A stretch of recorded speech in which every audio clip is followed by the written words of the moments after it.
everyone, and welcome back to my Ni No Kuni Nuzlocke challenge.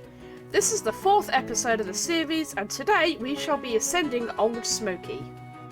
Just to remind you of the rules of this challenge, I am not allowed to use any of the story-given familiars in the game and am restricted to only using familiars I have tamed myself. The second rule here is if a character dies, all of the familiars they had equipped must be released back into the wild. Now that's all explained, let's head straight back into the story. In the last episode, we entered the Temple of Trials as per Rashad's recommendation. It is here that we finally learnt how to tame familiars out in the wild, which means that we finally have the ability to use familiars in battle, once we've tamed them, of course. Right as we left the Temple of Trials, however, we heard a rumbling in the distance, coming from the direction of Alma Moon's very own volcano. After speaking to Drippy and Esther, we found out that there's a boulder preventing the volcano from exploding normally, so for the volcano to be near eruption means that this boulder has somehow moved from its position. Filled with determination, Oliver, Esther and Drippy rush their way over to the volcano and enter Old Smoky.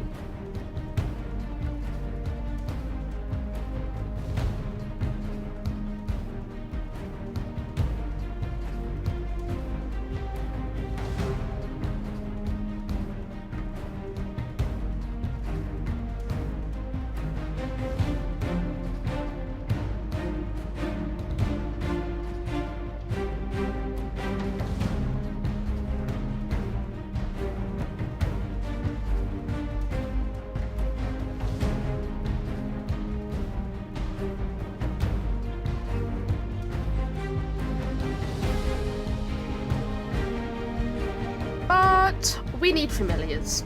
After dying in the first fight of the dungeon, it becomes very apparent that in order for us to safely make our way up the volcano, we were definitely going to need familiars, else we meet the same fate again. But let's go farm for some, shall we?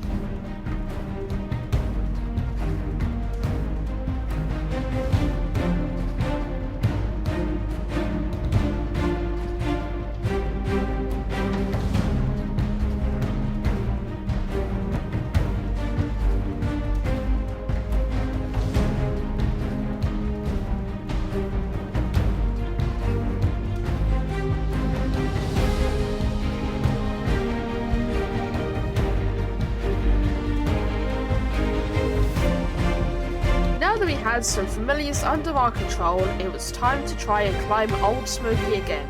Hopefully with a bit more success this time though.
After making up about half of Old Smoky, the volcano suddenly lets out a rather aggressive rumble, nearly knocking our party off the volcano.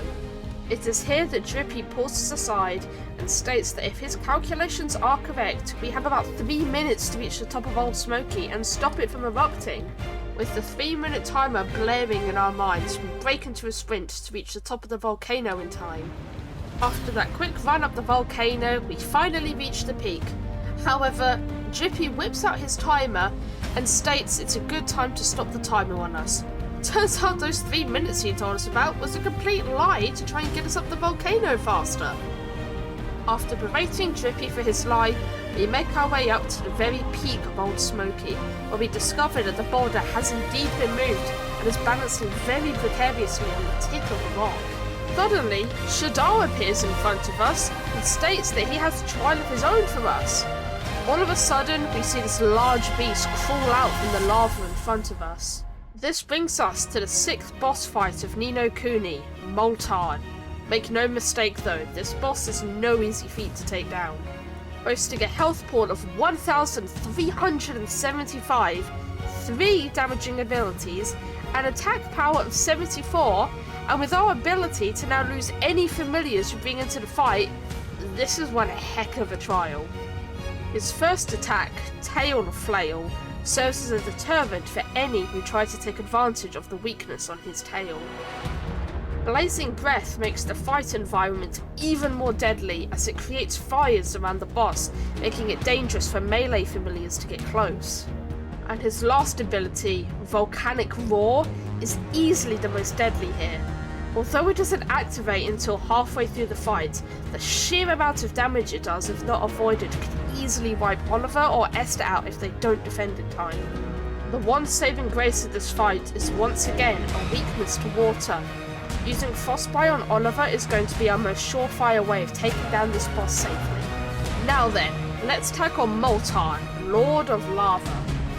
Yeah, make no mistake, this is not an easy boss fight. I think the only weakness yet is his tail. He takes additional damage at his tail, but as you just saw, he also has a tail attack. So the best way for us to win this is to try and stay behind him as much as we can and shoot out our frostbites from behind. I am going to change her job in a minute. She is dead. Or we've just lost both of her familiars. It's just me now, and if I die, I lose my familiars. Alright, I'm using a provision quickly. I got time. Right, frostbite. I am anticipating his big attack soon, though. He's so big. He is huge. Alright, I ran out of MP. I'm gonna have to use some more provisions. I'll get another... That's my last strong coffee. I'm not gonna have enough MP to defeat him. I'm gonna have to rely on Drippy. See, normally what my tactic for this is use the one of the familiars I get earlier in the game, which can learn a water spell, and then just spam that, because that's only 4 MP. There we go, Volcanic Roar. That's his big move. You don't block this, you're in hella danger. And it's such a quick cast time. I mean, you noticed how fast that was. You need to be on it. Luckily, I was kind of expecting it, because he got to half health, but...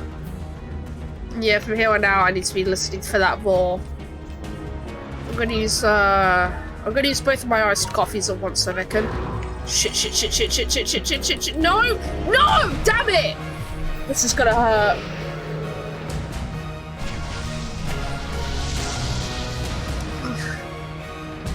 I actually went over it. I actually went to run away. Right, that's the last of my MP items. Like a CMP over there, I really want it. It's nearly impossible to get his tail because he's forever turning. You don't even get him at like angles like this. He's gonna slowly whittle me down. I don't have any more red. Drippy, have you got any MP for me, please? If you could drop like a Mega Pip or just some more mana, that would be really useful right now. That would be really good.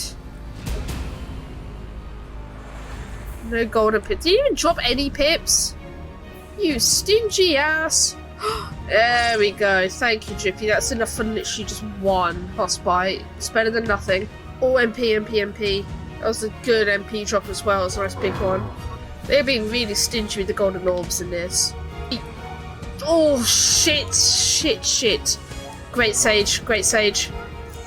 Very great sage. That great sage's secret was actually kind of a blessing in disguise. It gave me a good excuse to use it, being low on health. Actually, oh no, I think one more, maybe 2. Last one? Yes, there we go. Nailed it. After that struggle of a battle, we lost 2 familiars after Esther's death. So as per the rules, we have to send them back into the wild. However, we can now say that we have defeated Moltan. Right after taking down Moltan, Oliver cast a spell on the boulder, knocking it back into the lava and crushing Moltan in one fell swoop. Now that old Smoky is safe once more, we make our way back down to Alma Moon to go and speak to Rashad and tell him the good news. Rashad is initially a bit panicked about old Smokey, but soon calms down after we tell him that we put the boulder back in place and joins us in celebrating our success at the Temple of Trials. He then informs us that if we want our power to grow, we need to make our way over to Autumnia to go and meet the second great sage, Marcuson. However, in order to reach the continent of Autumnia, we first need to locate a boat so we can sail our way across the ocean. Esther says that she knows directions to Castaway Cove, which is the local seaside town. She says that we're certain to find a boat there, and also states that she'll be joining our party permanently now. If you enjoyed this video, please be sure to subscribe to the channel and check out my Twitch channel and Discord server. Links will be in the description below. I hope to see you in the next video. Bye for now.